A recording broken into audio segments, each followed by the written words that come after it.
As you heard this morning, and we have discussed a lot about how to implement the global goals, the sustainable development goals, as well as the climate agreement from Paris last year. We started off with Commissioner Lafay, who spoke about the upcoming conference of the parties in Marrakesh as a COP of implementation. We also listened to Undersecretary Berethia Turta from Argentina, who said that we should focus on circular economy, green infrastructure, and public-private partnerships, among others. Torkel's comprehensive and rich report from the seminars, read them online, but some takeaway. You mentioned that some 78% of all jobs in the world are water-related, but only under 1% of all of us work in the water.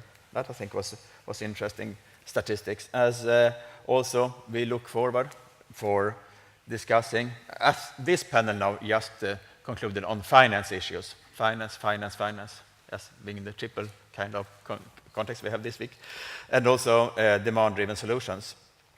Minister Skog started off this second part with taking us back to the very local level, how a city council, how a city mayor runs development at the level of very local level. And I think that is also key for when we are also going back home now. What could we bring with us? What could we do in implementing the discussions that we have had this week? And the rapporteurs over here just maybe an hour ago, what a fantastic job they have done, attended every session. I think we have 150 sessions this week. That is quite astonishing. I'm impressed how much information you have taken in and reflected so wisely in your reporting back. And now finally, Des again, Anders and Antony from our key collaborating partners this year, OECD, the 2030 Water Resources Group, and Water Research Commission of South Africa.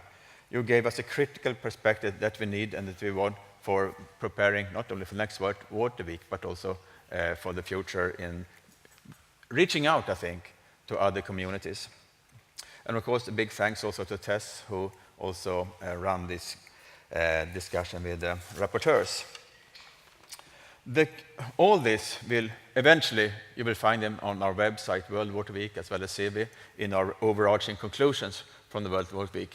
It might take, not next weekend, but maybe a week or two to prepare that. But eventually, they will be there.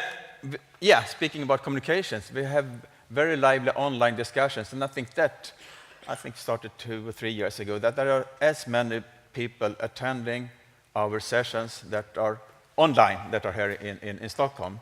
So I think we have had, by also use of our hashtag WWWeek, we have 38,000 posts up to yesterday night, which have a kind of reach over 84 million people, potentially. So that is good.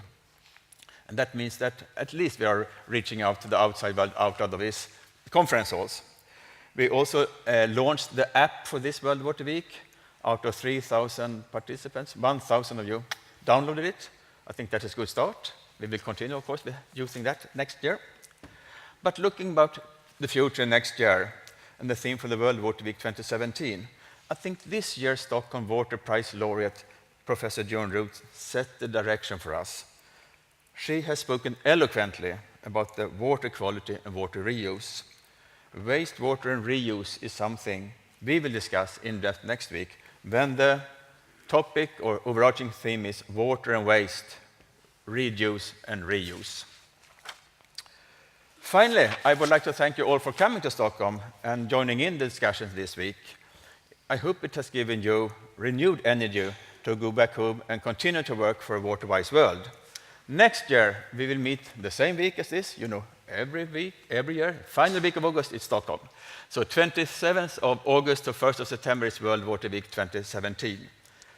So that's it for this year's World Water Week. We will keep the water discussion going on, but for now, I wish you safe trips back home and see you next year again. Thanks.